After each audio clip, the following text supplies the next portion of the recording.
Zdravím, čiže otázka bola, ako zvýšiť počet zákazníkov na stránke a ako zlepšiť používateľské rozhranie stránky.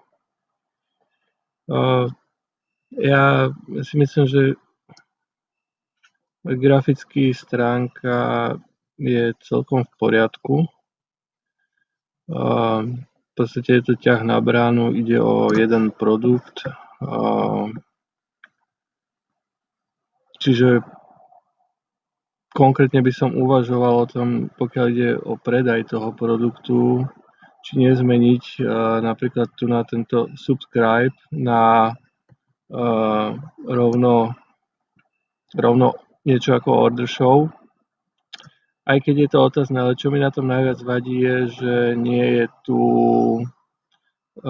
myška, nezobrazuje sa mi vlastne ručička, že si môžem na to kliknúť. Čiže je to trošku mätúce, hej.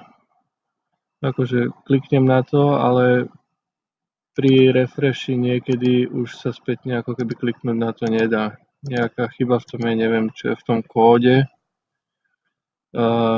K tej technickej záležitosti stránky, čo je tak akože základná vec, ktorú som si všimol, vlastne nefunguje vôbec blog. Je tam vypadnutá linka. Čiže aj všetky ostatné odkazy, ktoré smerujú na blog, sú prakticky nefunkčné. Čo môže užívateľa celkom ľahko odradiť, aj keď si nemyslím, že to je nejaké úplne smerodajné, lebo v podstate produkt je dobre zadefinovaný. Ale takisto tento spodný odkaz, ja to skúsim rovno zaznamenávať, čiže spodný odkaz nefunguje a takisto vlastne ani ostatné všetky odkazy v podstate sa vlastne smerujú asi niekam do blogu, čiže sú nefunkčné.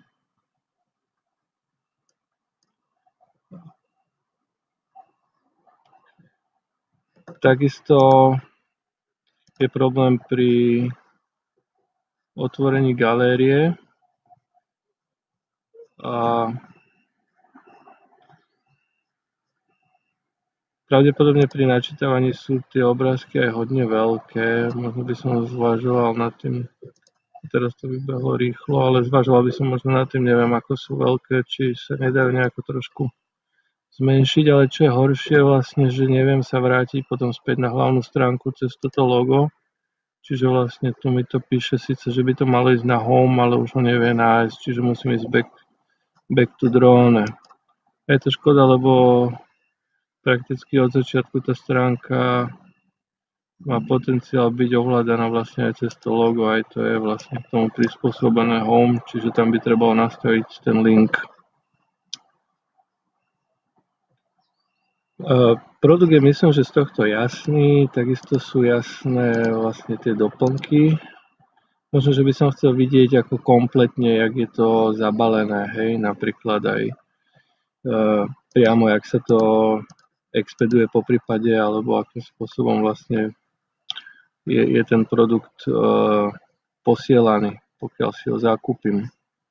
Tu by som uvažoval nad tým, teda, že keď si dám napríklad order show, miesto tohto for order show please contact us, či by sa mi nemohol objaviť priamo nejaký buď kalendár, kde by som si mohol priamo povedať, že nakedy si ju chcem a už by vlastne išiel rovno aj s e-mailom, aby som sa nemusel zase ako keby preklikávať cez toto a tu nám vlastne vypisovať tieto kontaktné údaje a message, aj keď je to tiež cesta. To, čo ma zaujíma, je, že keď ide o predaj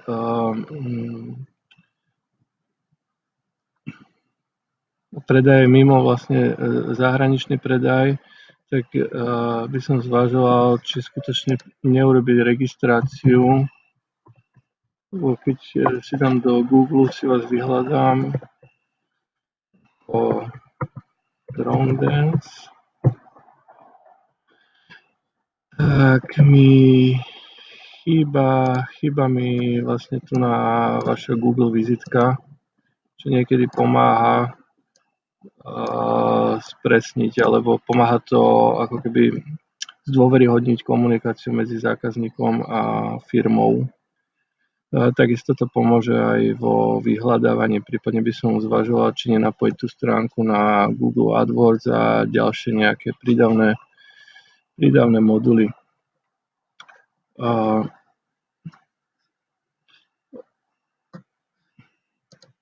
Čo sa týka Facebook stránky vašej,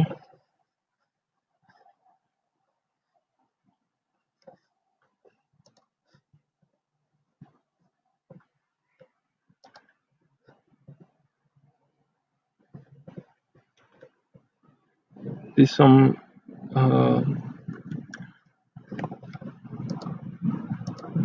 to som prekliknul sem. Je to trošku spomalená reakcia, ale okay. Čo sa týka Facebook stránky, zvažoval by som, že či nepersonalizovať ako keby vlastne tieto vaše príspevky. Hej, lebo hodne to je ako keby o tej technike a síce sú tu videá, ale možno by som trošku tie príspevky riadil aj takým ako nejakým štýlom smerom k fanúšikom, hej, že nielen o tej technike, ale možno aj niečo zo života a tak podobne. A to sa týka asi aj Twitteru a všetkých ostatných sietí, na ktoré ešte napríklad neviem, či ste už napojení. Takisto by som zvažoval o tomto obrázku, či ho nezmeniť na niečo z toho tanca, možno, že nechať tam tú elektroniku, ale asi zrejme ide hlavne o tie lasery, ale asi by bol dobrý aj nejaký taký prvok, ktorý by vlastne hovoril o tom výslednom efekte, čiže asi niečo, čo viac priláka diváka, by som dával na tú titulku.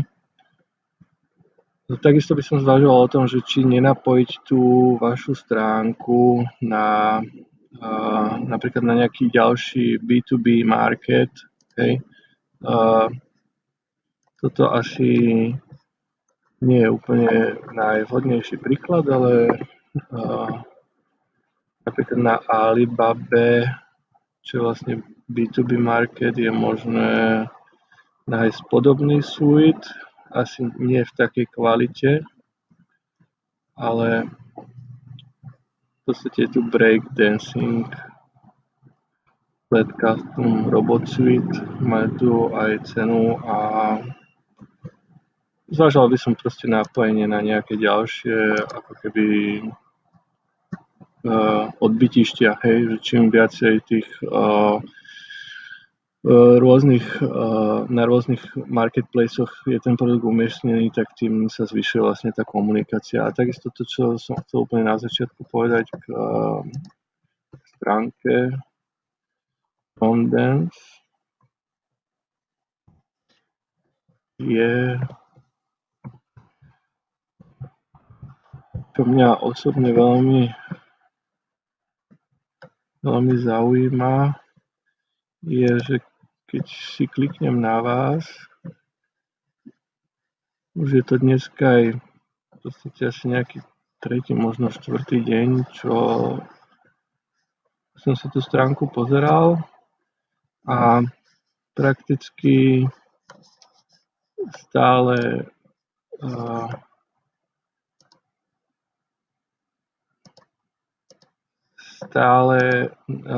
nie je nikto online, čiže leave to message vlastne je fajn vec, ale keď som videl ostatné predajné ako keby tieto weby, tak prvé, čo bolo vlastne, že ten predávajúci ide automaticky potom zákazníkovi jak vlk.